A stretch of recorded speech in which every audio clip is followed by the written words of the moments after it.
How to level up on Steam. Now, the very first thing that you want to do is to level up on Steam.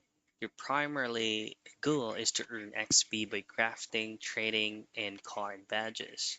Now, with each badge granting 100 XP, other methods as well includes completing free community tasks and badges where you can access directly from your current Steam username and then going into directly from the badges field.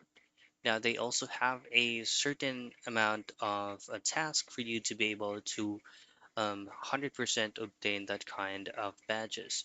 So these badges right here are all for free, and each of these badges consist of a specific amount of experience that you will receive for you to help level up your Steam account profile. Now you could also try to level up your Steam by purchasing cards from the market itself or purchasing games directly from the Steam store. And that is how you level up fast on Steam.